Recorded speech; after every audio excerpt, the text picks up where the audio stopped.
नमस्कार विद्यार्थियों।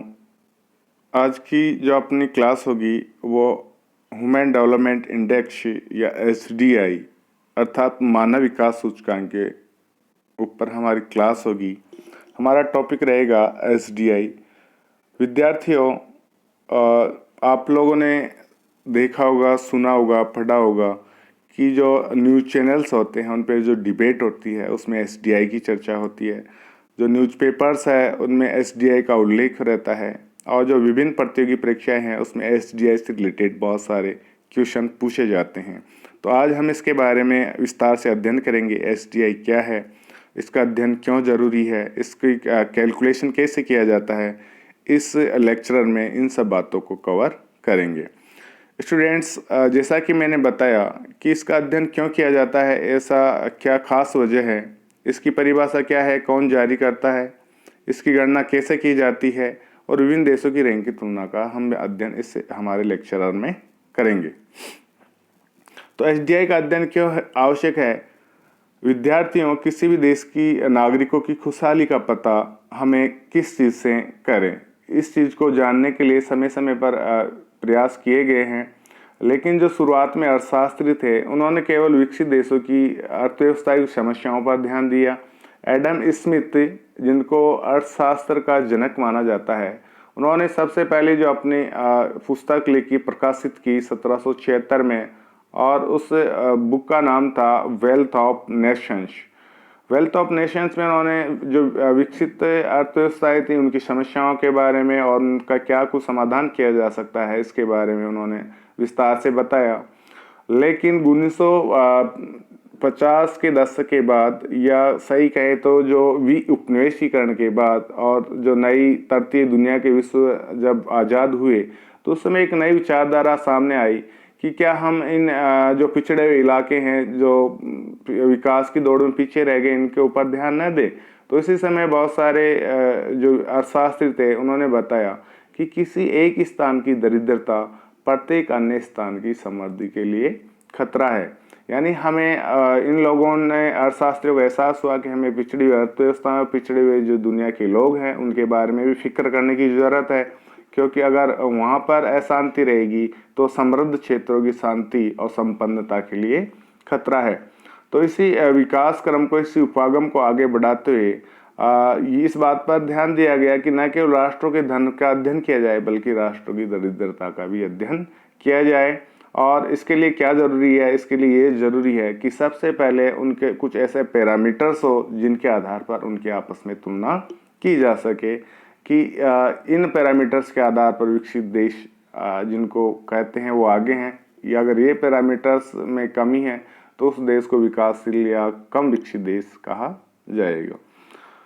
तो विद्यार्थियों, कि किसी देश के जो नागरिक है खुशहाल है या नहीं, इस बात की हम मापन करना चाहें तो कैसे कर सकते हैं?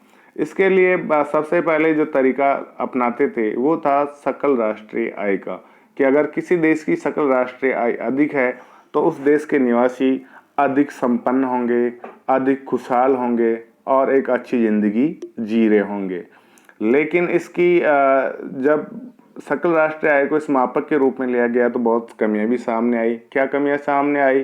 कि ज़रूरी नहीं है कि सकल राष्ट्रीय आय के बढ़ने से किसी देश की खुशहाली बढ़ जाए। पहली बात ये कि हो सकता है श्रमिक है उनके स्वास्थ्य में गिरावट होने से, उनसे अधिक कार्य लेने से सकल राष्ट्रीय आय बढ़ी हो, लेकिन उससे जनसंख्या का जो स्वास्थ्य का स्तर कमजोर हो गया हो।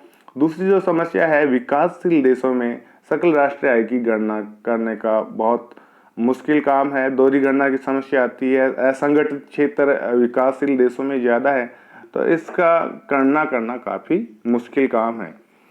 इसके साथ ही ये भी ज़रूरी नहीं है कि आपकी सकल राष्ट्रीय आय बढ़ रही है लेकिन उसका उपभोग हो रहा है या नहीं हो रहा, इसके बारे में भी इस उपागम में कोई विशेष ध्यान नहीं दिया जाता। अगला जो इसके बाद में तुलना करने के लिए कि किसी देश के जो निवासी है, नागरिक है, उनकी कैसी स्थिति है, क्या वो खुशहाल जिंदगी जी रहे हैं, क्या वो अपने संपूर्ण व्यक्तित्व का विकास कर पा रहे हैं, इसके लिए प्रति व्यक्ति वास्तविक आय का उपागम अपनाया गया। लेकिन विद्यार्थियों, इसमें भी समस्या सामने आई। क्या सामने आई? कि हो सकता है उस देश की प्रति व्यक्ति वास्तविक आय बढ़ रही हो, लेकिन वह बहुसंख्यक गरीबों के पास जाने की बजाय मुट्ठी भर अमीरों के हाथ में ही जा रही हो। ऐसा हो सकता है जबकि प्रति व्यक्ति आय बढ़ भी रही है, लेकिन उसका वितरण सही तरीके से नहीं हो पा रहा है। इसके अलावा सरकार प्रति व्यक्ति आय बढ़ने के बावजूद भी टैक्सेशन लगाकर उस आय को वापस ले लेती है, अन्य कार्यों में प्रयुक्त कर लेती है, जिसका जनता की खुशहाली से सीधा सरोकार नहीं है। तो ऐसी स्थिति में भी बढ़ी हुई प्रति व्यक्ति आय का कोई तात्पर्य नहीं रह जाता। इसके बाद में कुछ अर्थशास्त्रियों ने सोचा कि ऐसा कोई खास ऐसा उपागम हो, ऐसा अप्रोच हो जिससे उस देश के जो निवासी है उनकी वास्तविक खुशहाली का, उनके वास्तविक आर्थिक विकास की जो गुणवत्तापूर्ण निष्पादन है उसका पता चल सके। तो इसके लिए सामाजिकता मूलभूत उपागम शुरू किया गया। इसमें जीवन का भौतिक गुणवत्ता सूचकांक और मानव विकास सूचकांक दो महत्वपूर्ण उपागम है, दो महत्वपूर्ण इंडिकेटर्स हैं। तो इसके अंदर किस बात का ध्यान दिया गया? विद्यार्थियों, इस बात में ये ध्यान दिया गया कि आपकी आर्थिक वृद्धि हो रही है, आपकी प्रति व्यक्ति आय बढ़ रही है, लेकिन क्या गरीबी कम हो रही है या बेरोजगारी कम हो रही है, क्या आय असमानता कम हो रही है? अगर ये कम नहीं हो रही और आपकी प्रति व्यक्ति वास्तविक आय बढ़ रही है, आपकी जीडीपी बढ़ रही है, आपकी आर्थिक वृद्धि हो रही है, तो उसका कोई अर्थ नहीं रह जाता जब तक एक जनसाधारण का स्वास्थ्य सेवाओं पर, शिक्षा के मामले में, पेयजल हो या खुराक युक्त भोजन हो, पहनने के कपड़े हो, रहने के लिए आवास हो, काम करने के लिए प्रचुर अवसर हो, अगर ऐसी स्थितियां हैं तभी उस देश का सही मायने में आर्थिक विकास माना जाएगा, उस देश के लोग खुशहाल जिंदगी जी पाएंगे। अब जो HDI है, ह्यूमन डेवलपमेंट इंडेक्स है, इसका सबसे पहले पाकिस्तानी अर्थशास्त्री थे महबूब हक, इन्होंने इस टूल को विकसित किया और 1990 में यूनाइटेड नेशंस डेवलपमेंट प्रोग्राम, एक UN की एजेंसी है, संयुक्त राष्ट्र की एजेंसी है, इसने अपने मानव विकास रिपोर्ट में इस सूचकांक को विकास के मापक के रूप में प्रस्तुत किया। ये सूचकांक ऐसा है, इसके जो सूचक और इसमें शामिल किए गए जो चर हैं वो ऐसे हैं, इससे हम अंदाज लगा सकते हैं कि उस देश के निवासी किस प्रकार का जीवन जी रहे होंगे। तो इसकी गणना में 3 सूचकों को शामिल किया गया है विद्यार्थियों। पहला है कि जो भारतीय दर्शन में भी है कि पहला सुख निरोगी काया। अगर आपका स्वास्थ्य अच्छा नहीं है तो आपकी प्रति व्यक्ति आय चाहे कितनी हो, उस देश की सकल राष्ट्रीय उत्पाद चाहे कितना ही हो, उस देश के नागरिक उस बढ़ी हुई आय को, उस बढ़े हुए धन को सही मायने में उपयोग नहीं कर पाएंगे। तो सबसे पहला, अगर किसी देश के नागरिक खुशहाल हैं तो उसके लिए ज़रूरी है कि उनका एक लंबा और स्वस्थ जीवन होना ज़रूरी है। लेकिन कुछ देशों में जीवन प्रत्याशा बहुत कम है, तो इसका जो सूचक लिया गया, इसका सूचक जीवन प्रत्याशा को लिया गया कि अगर किसी देश की जीवन प्रत्याशा ज़्यादा होगी तो उस देश के नागरिक अच्छी ज़िंदगी जी रहे होंगे। इसको मिनिमम वैल्यू 20 वर्ष रखी गई कि हो सकता है कुछ देशों में ये 20 वर्ष। तो आजकल आप सोच रहे होंगे कि क्या एक बच्चे जीवन प्रत्याशा या बच्चे के जन्म होने के समय उससे कितने साल जीने की आशा की जा सकती है। तो आप सोचेंगे क्या 20 वर्ष ही इतनी कम भी कोई जीवन जी पाता है? तो हाँ विद्यार्थी, आज से 100 साल पहले 1920 के हम जब डेटा देखते हैं, पढ़ते हैं, तो उसमें भारत की जो जनसंख्या थी, उस समय भारत के एक औसत नागरिक की जीवन प्रत्याशा मात्र 22 वर्ष थी। यानी 1920 के दौरान एक भारतीय नागरिक पैदा होता था तो उससे 22 साल जीने की अपेक्षा की जाती थी कि इतने साल इसकी जीवन प्रत्याशा होगी। ऐसा कई कारणों से हो सकता है। अकाल भी उस समय बहुत ज़्यादा पड़ते थे, भूखमरी होती थी और युद्ध के मामले भी ज़्यादा होते थे।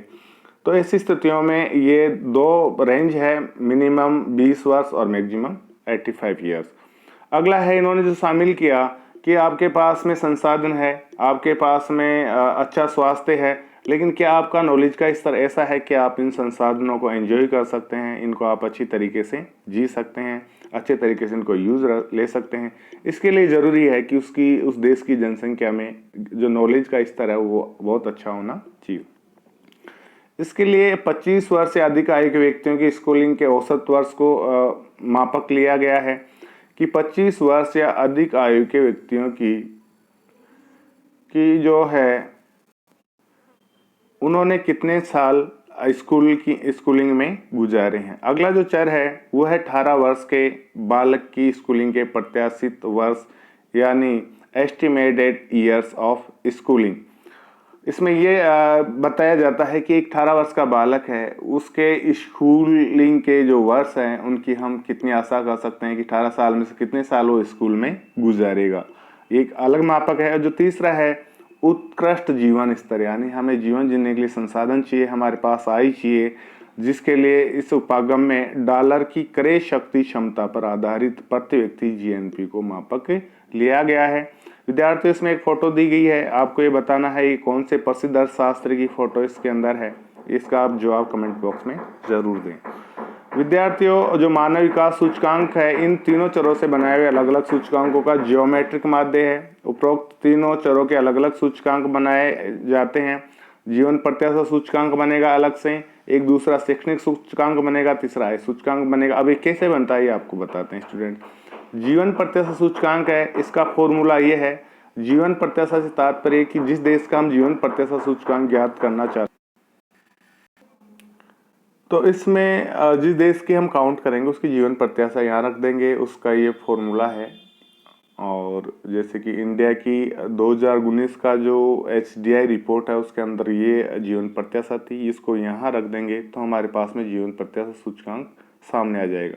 ये 20 होगा तो इसका वैल्यू 0 होगी, 85 होने पर मैक्सिमम ये एक वैल्यू आएगी जीवन प्रत्याशा सूचकांक की। वैसे जो शैक्षणिक सूचकांक है वो ज्ञात करते हैं।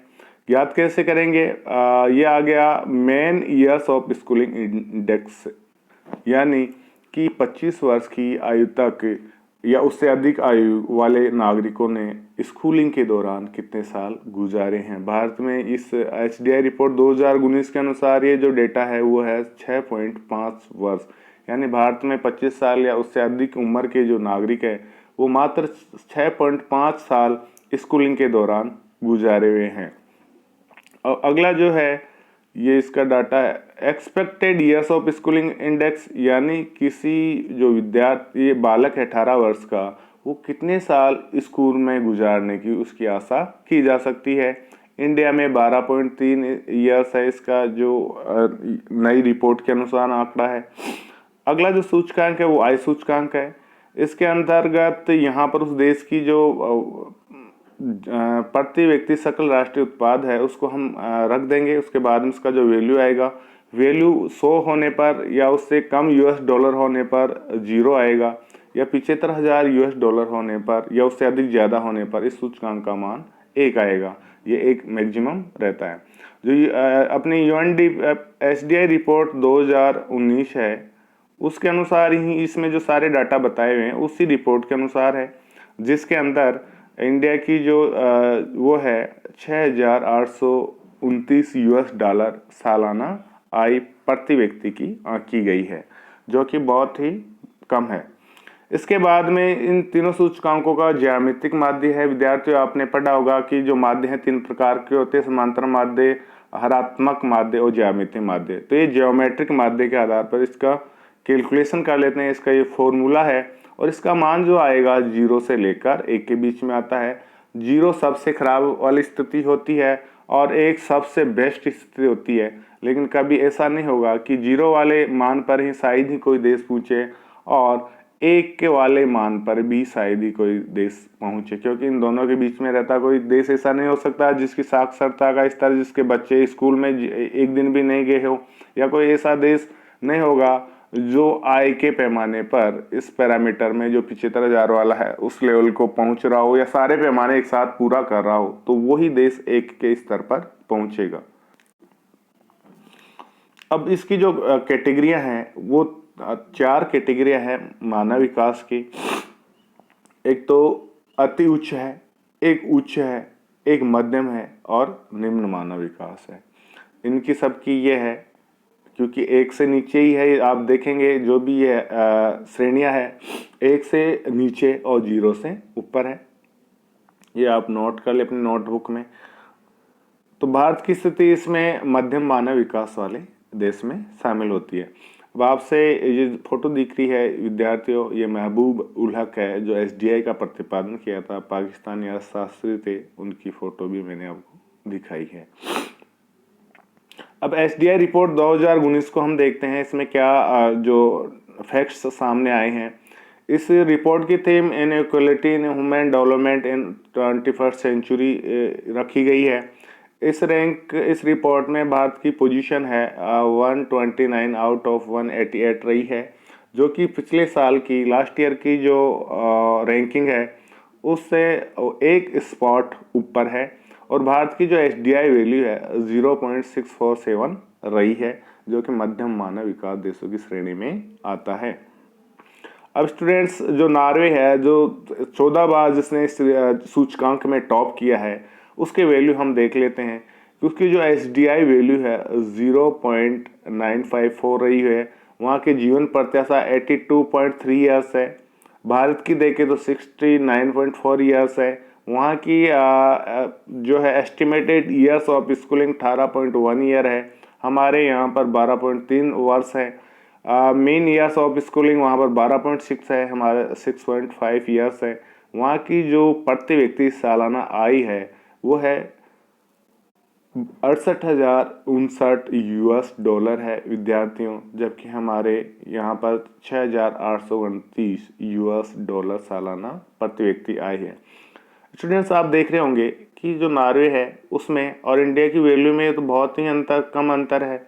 इसका 0.647 है, इसका 0.954 है। लेकिन विद्यार्थियों, ये जो इनके अंदर अंतर आपको गणितीय रूप से ज़रूर कम लग रहा होगा, लेकिन इसके जो चर शामिल किए गए हैं उसके अनुसार ये अंतर बहुत बड़ा अंतर है। क्योंकि किसी देश की जीवन प्रत्याशा को ये नहीं कि आपने महीने 2 महीने अच्छा खाना खिला दिया, अच्छा ट्रीटमेंट दे दिया तो उसकी जीवन प्रत्याशा बढ़ जाएगी।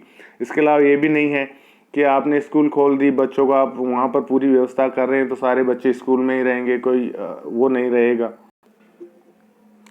और जो ये है प्रति व्यक्ति वास्तविक आय है, इसको भी हम इतनी जल्दी और सभी लोगों की नहीं बढ़ा सकते, क्योंकि हर देश की जो जननांक की विशेषताएं, हर देश की जनसंख्या की अलग अलग होती है। किसी देश में बहुत ज़्यादा पॉपुलेशन हो, इंडिया जैसे जिसमें बहुत ज़्यादा 16 अरब से ज़्यादा पॉपुलेशन हो, उस देश के सब लोगों की जीवन प्रत्याशा को बढ़ाना, उसके जो शैक्षणिक स्तर है उसको एक साथ उठाना, सभी व्यक्तियों की प्रति व्यक्ति वास्तविक आय को बढ़ाना, ये बहुत मुश्किल काम है और इसमें एक लंबा समय लगता है। स्टूडेंट, जो भारत के पड़ोसी है उनकी स्थिति देख लीजिए।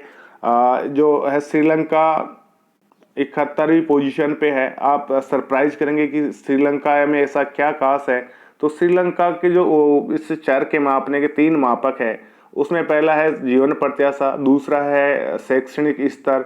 इन दोनों में श्रीलंका का परफॉर्मेंस बहुत अच्छा है, जबकि प्रति व्यक्ति वास्तविक आय में उसका जरूर कम है, लेकिन इन दोनों में अच्छी स्थिति होने से वो 71 रैंक पर स्टैंड कर रहा है। चाइना का 85 रैंक पे है, जो रिपोर्ट है 2019 की उसके अनुसार। इंडिया 129 पे आ गया। बांग्लादेश 135 पे है। नेपाल 147 पोजीशन पे है और पाकिस्तान सबसे खराब स्थिति में है दक्षिणी एशियाई देशों में। इसकी जो रैंक है 152 है। अब स्टूडेंट, बांग्लादेश की स्थिति थोड़ी ठीक लग रही है। इसका कारण भी एक ये है कि बांग्लादेश की जो इकॉनमी है उसमें महिलाओं की सहभागिता बहुत अच्छी है। वहाँ की जो लेबर फोर्स में महिलाओं का पार्टिसिपेशन अच्छा है। इस वजह से बांग्लादेश बहुत सारे जो मानक होते हैं जिनमें महिलाओं का भी जो इस एस्पेक्ट को काउंट किया जाता है, तो उसमें बांग्लादेश की स्थिति, उसकी रैंक अच्छी आती है।